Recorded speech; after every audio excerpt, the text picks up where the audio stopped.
बुरे को बुरा, अच्छे को अच्छा, ये भगवान का विधान है। वो किसी को नहीं बख्शता, उसको पता है कि बुरा है तो बुरा मिलेगा। समय लग सकता है। क्या होता है ना, हम क्या अभी देखते हैं कि आज इसने बुरा किया और कल तो देखो ये तो आज बुरा करके गया और कल इसको क्या से क्या मिल गया। तो सबसे पहले हम धर्म संवाद पे स्वागत करते हैं पहली बार देवी चित्रलेखा जी का। बहुत बहुत धन्यवाद। आपका बहुत बहुत शुक्रिया, आपने हमें अपने इतने बिजी स्केड्यूल से टाइम दिया और हमारे साथ बात करने के लिए तैयार हुई, तो बहुत बहुत शुक्रिया आपका। नहीं, आप आए एंड बहुत दिनों से शायद डिस्कशन चल ही रहा था, बट फाइनली आज हम यहाँ बैठे और आई होप कि हम कुछ अच्छी कॉन्वर्सेशन करेंगे, बातें होंगी धर्म की, जीवन की, और लोग उससे कुछ सीखेंगे। आपकी बातों से हर कोई प्रभावित होता है और आज भी मुझे लगता है ऐसे बहुत सारे लोग होंगे जो, क्योंकि क्या होता है हम धार्मिक कंटेंट बनाते हैं या हम उससे रिलेटेड बातचीत जो है करते हैं, तो बहुत सारे लोग अपने सवाल भी लिखते हैं जो अभी समाज में चल रही हैं, कुरीतियाँ हो गई या कोई भी ऐसी चीज़ हो गई जिसको लेकर जो भी डाउट्स होते हैं मन में लोगों के, वो सवाल लिखते हैं, हमारी तक सवाल भेजते हैं। तो आज उनमें से कुछ सवाल भी चुनकर मैं आपके पास लेकर आई हूँ।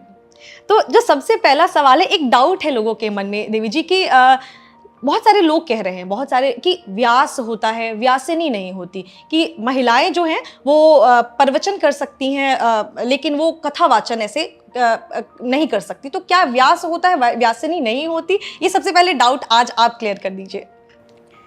देखिए, पहली बात तो ये जो फीमेल का जो शब्द है व्यासिनी, ये कोई शब्द ही नहीं होता, क्योंकि व्यास व्यास होता है। व्यास एक पद्धति है, कोई एक नाम नहीं है कि जस्ट एक नाम है। वेद व्यास जी ने पद्धति को शुरू किया और जो भी उस पीठ पर बैठेगा उसको व्यासपीठ बोलते हैं। तो वहाँ जो बैठ गया वो ऑटोमेटिकली ही उसका जो नाम है या जो पद है वो व्यास बन जाता है। रही बात लोगों की, या हमेशा से, सदियों से हर चीज़ के दो पहलू रहे हैं, कुछ समर्थन कुछ विरोध में रहे हैं। तो ये जो क्षेत्र है इसमें भी शुरू से ही ये बात रही है, क्योंकि देखिए व्यास का मतलब है ज्ञान देने वाला। अब वहाँ ये नहीं कहा गया है कि वो औरत हो सकती है नहीं, वो लड़की हो सकती है नहीं, वो पुरुष हो सकता है नहीं। जो भगवान का ज्ञान दे वो हमारे लिए पूजनीय होता है। रही बात शास्त्रीय प्रमाण की, तो मैंने ज़्यादा तो इस टॉपिक में मैं ज़्यादा घुसती नहीं हूँ। मुझे बहुत ज़्यादा तर्क पसंद नहीं है। मुझे लगता है जिसको पसंद है वो सुनो, जिसको नहीं पसंद है तो उसके लिए बहुत सारे ऑप्शन हैं जहाँ पुरुष वक्ता होते हैं, आप उनसे श्रवण करो। लेकिन भागवत में ऐसा लिखा है, भागवत के 12वें स्कंद के बाद एक महत्व आता है, उसमें लिखा है कि लक्ष्मी जी भी कथा करती हैं। नारायण भगवान जब कथा करते हैं तो उनकी जो कथा होती है वो 1 महीने की होती है, पर लक्ष्मी जी जब करती हैं तो उसी को करने में उनको 2 महीना लग जाता है, क्योंकि नारी में एक बोलने की और उसको विस्तार करने की भावना ज़्यादा होती है। तो उस प्रमाण से मुझे लगता है हम सब उन्हीं के ही अंश हैं, तो इसमें कथा वाचन करने में या कहने में कोई भी आपत्ति किसी को नहीं होनी चाहिए, पर जिसको है भी तो भी मेरा उनको प्रणाम। आगे बढ़ते, तो जितने भी लोग ये सवाल लिख रहे थे, आज आपको देवी जी ने बहुत ही अच्छी तरीके से जवाब दिया और बताया कि किस तरीके से आप, ये आपका राइट है, आप चूज कर सकते हो, लेकिन हाँ, किसी को क्रिटिसाइज करना है, किसी के बारे में नेगेटिव लिखना, मुझे लगता है ये गलत है, क्योंकि आजकल सोशल मीडिया का जमाना है, हर किसी के हाथ में फोन है और देखिए पता नहीं क्यों आज से नहीं, पहले से ये चीज़ चली आ रही है। जब भी एक लड़की कोई भी अच्छा काम करने की सोचती है तो समाज कहीं ना कहीं उसको इन चीज़ों से रोकता है। आज तो हम थोड़े एजुकेटेड हो गए, अदरवाइज़ तो पास्ट में ऐसा भी था कि कोई बच्ची पढ़ाई करती है तो उसे रोका जाता है, कोई पायलट बनना चाहती है तो उसे रोका जाता है, तुम कैसे कर सकती हो।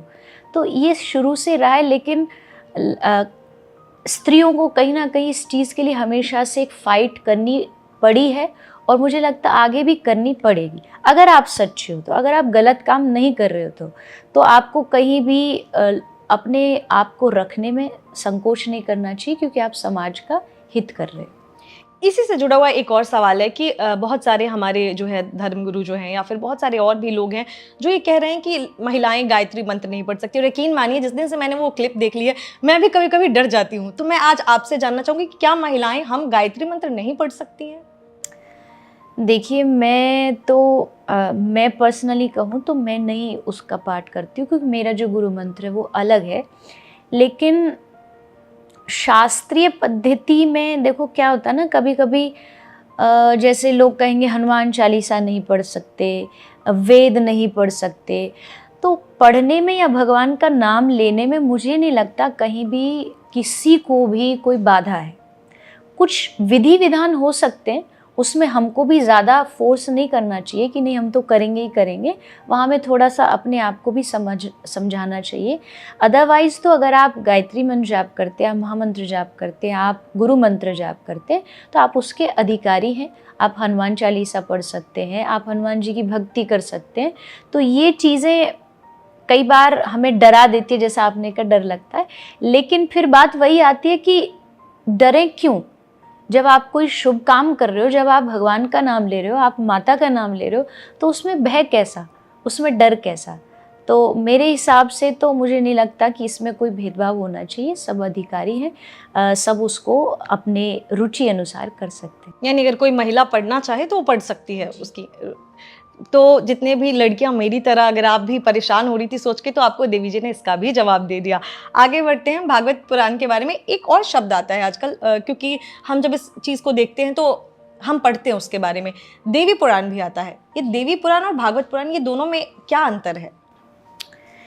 ये अंदर तो बहुत बड़ा है, क्योंकि 18 पुराण है। 18 पुराणों में सब अलग अलग लिखा गया है। विष्णु पुराण में भगवान विष्णु की, शिव पुराण में शिव भगवान की महिमा। श्रीमद् भागवत कोई वैसे एक विशेष का नहीं है। भागवत में 24 अवतारों का वर्णन है, थोड़ा सा ज़्यादा भगवान श्री कृष्ण के बारे में। देवी पुराण में माता के गुणगान का वर्णन है। और देवी पुराण जो है वो ज़्यादातर उन लोगों के लिए जो कुछ इच्छा पूर्ति करना चाहते हैं, मनोकामनाएं जिनकी होती हैं, तो उनके लिए भागवत में भी लिखा है। व्यास जी ने पहले 17 पुराण लिखे, तो उन्होंने लिखने के बाद उनका मन शांत नहीं हुआ, उनको कुछ भी अभी लग रहा था कि कुछ रह गया है। तो नारद जी ने फिर उनको आके समझाया कि आपने 17 पुराण लिखे, देवी पुराण, गरुड़ पुराण, ब्रह्मवैवर्त, पद्म, सब पुराण लिखे आपने, पर उसमें आपने ये बताया ये कर लोगे तुम्हारी इच्छा पूरी हो जाएगी, बेटा चाहिए ये कर लो, पदवी चाहिए ये कर लो, पर आपने कहीं ये नहीं बताया भगवान को पाना है तो क्या करना चाहिए। तो ऐसा कोई ग्रंथ लिखो जिसमें निष्काम भक्ति हो। तब लास्ट में जाके व्यास जी ने भागवत महापुराण लिखी। तो मुझे लगता है दोनों में सबसे बड़ा अंतर ये है, जो सकाम भक्ति चाहता, सकाम मतलब कुछ जिसको इच्छाएं हैं, कुछ मांगना चाहता है, उसके लिए देवी पुराण और अन्य पुराण है। और जो केवल निष्काम भक्ति चाहता है, ये उन लोगों के लिए निष्काम मतलब भगवान से नहीं चाहते, हम बस भगवान को चाहते हैं, हमें भगवान से कुछ नहीं लेना, वो हमें दे तो भी नहीं लेना, हमें बस भगवान चाहिए। तो वो होती है निष्काम भक्ति। उन लोगों के लिए श्रीमद् भागवत महापुराण है। और मैं कथाओं में भी कहती हूँ कि निष्काम भक्ति में ज़्यादा आनंद है। जब आप कुछ मांगते नहीं हो ना भगवान से, तो आपका दिल भी एकदम गर्व से भरा रहता है कि मुझे चाहिए ही नहीं, तू कुछ भी दे, मुझे बस तू चाहिए। मैं इसलिए भजन नहीं कर रहा, मैं इसलिए मंदिर नहीं जा रहा, मैं वृंदावन पूजा पाठ इसलिए नहीं कर रहा कि मेरे बिगड़े काम बन जाए, मैं इसलिए कर रहा हूँ क्योंकि मुझे अच्छा लगता है। 2 तरह के कर्म होते हैं ना, एक होता है हम सैलरी के लालच में करते हैं, एक होता है जिसको करने में हमें मज़ा आता है। तो करने में जो मज़ा आता है उस काम का आनंद ही अलग है। तो श्रीमद् भागवत महापुराण जो है वो निष्काम भक्तों के लिए, देवी पुराण जो सकाम भक्ति करते हैं उनके लिए।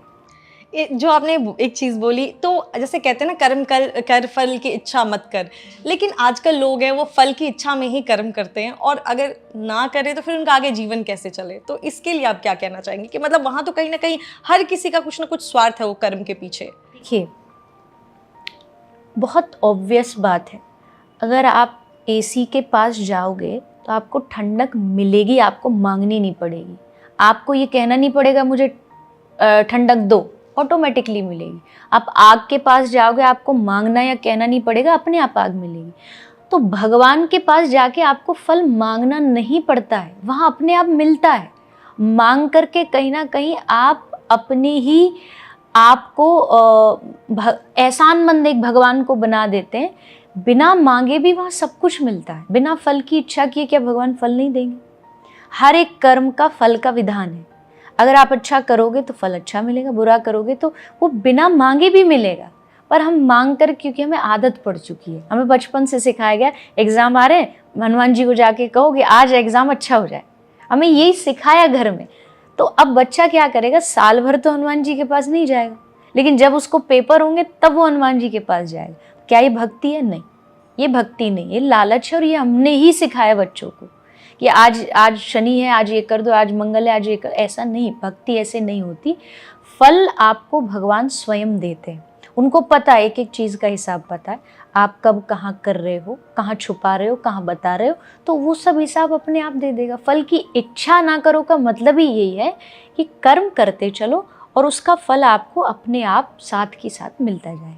मैं आपसे एक चीज़ जानना चाहूँगी, क्योंकि बहुत सारे लोग ये सवाल पूछते हैं कि जो अच्छे कर्म करते हैं उनको तो भगवान फल देंगे, लेकिन आजकल क्या होता है, कलयुग चल रहा है, ऐसा सब कह रहे हैं। और जब बहुत सारे लोग ऐसे हैं जो दूसरों को परेशान कर रहे हैं, किसी तरीके की चीटिंग हो गई, किसी तरीके का जैसे बहुत सारे लोग अलग अलग तरीके के कार्य करते हैं जो कि गलत है, तो क्या सिर्फ अच्छे कर्म करने वाले को अच्छे फल मिलेंगे, या जो बुरे कर्म करते हैं उनको भी जल्दी फल मिलने वाले हैं? बिल्कुल मिलेंगे, क्यों नहीं मिलेंगे। बुरे को बुरा, अच्छे को अच्छा, ये भगवान का विधान है। वो किसी को नहीं बख्शता, उसको पता है कि बुरा है तो बुरा मिलेगा। समय लग सकता है, क्या होता है ना, हम क्या अभी देखते हैं कि आज इसने बुरा किया और कल तो देखो ये तो आज बुरा करके गया और कल इसको क्या से क्या मिल गया। एक बहुत छोटी सी कहानी में, कथा में सुनाती हूँ। एक आदमी मंदिर गया और उसका एक दोस्त था, उसने कहा तू भी चल मंदिर। बोला नहीं, मैं मंदिर नहीं जाता, मुझे क्या करना, मैं नास्तिक हूँ, मैं तो किसी शराब की दुकान पे जाऊँगा। तो सामने एक शराब की दुकान थी, वो वहाँ चला गया। दोनों, वो मंदिर पूजा करके आया, वो शराब पी के और मस्त होके बाहर आया। और जैसे बाहर आया तो जो शराब पी के आया था उसको बाहर एक पोटली में बहुत सारा सोना मिला। और जो मंदिर से बाहर आया, मंदिर से बाहर निकलते ही कील उसके पाँव में गड़ी और उसके पाँव में बहुत भारी चोट लगी। धीरे धीरे घाव बनता गया, उसकी बीमारी बढ़ती चली गई और एक दिन उसकी मृत्यु हो गई। अब देखने में तो बड़ा बुरा लगा कि भाई मंदिर वाले को कितना बुरा फल मिला। तो उसने भगवान से जाके शिकायत करी। उसने कहा कि तुम्हारे विधान ये ठीक नहीं है, तुम गलत करते हो, तुम अच्छे को बुरा और बुरे को अच्छा देते हो। तो भगवान ने कहा कि बेटा ये तेरा नज़रिया है, अब तू मेरी नज़रिए से देख। वो आदमी जो शराब पीकर के बाहर आया, उस दिन उसको दुनिया का मैं सबसे बड़ा आदमी बनाने वाला था, लेकिन जब वो शराब घर से बाहर आया, उसने गलत काम किया। तो मुझे लगा नहीं, मैंने उसके इतने बड़े सुख को इतने छोटे से पोटली में बांध के दे दिया। और तू बोले मैंने तो अच्छा किया, फिर मेरे साथ बुरा क्यों? बोले तेरी उस दिन मौत निश्चित थी, तू उसी दिन मरने वाला था, लेकिन तू मंदिर गया, इसलिए मंदिर के प्रभाव से, भक्ति के प्रभाव से मैंने तुझको और लंबा जीवन दे दिया कि तू कुछ साल और जी सके। ये मेरा नज़रिया है। तो क्या होता है ना, बैक में जो बैक रिजल्ट है वो हम नहीं जानते, हमें बस आज जो सामने वो दिखाई दे रहा है, भाई ये गलत कर रहा है, मौज कर रहा है। नहीं, उसका मौज नहीं है, क्या पता उसको भगवान क्या देने वाले थे, पर उसकी गलती ने उसका सब बिगाड़ दिया और हो सकता है उसके अगले कितने जन्म बिगड़ जाए। यही होती है पॉजिटिव थिंकिंग और नेगेटिव। और ये मिलती कहाँ से? ये मिलेगी जब आप सत्संग सुनते हो। सत्संग आपको बताएगा नहीं जो हो रहा है इसका मतलब भगवान ने मेरा भला किया। तो मुझे नहीं लगता किसी को ये सोचना चाहिए कि बुरों को अच्छा मिल रहा है और अच्छों को बुरा, ऐसा कभी नहीं होता।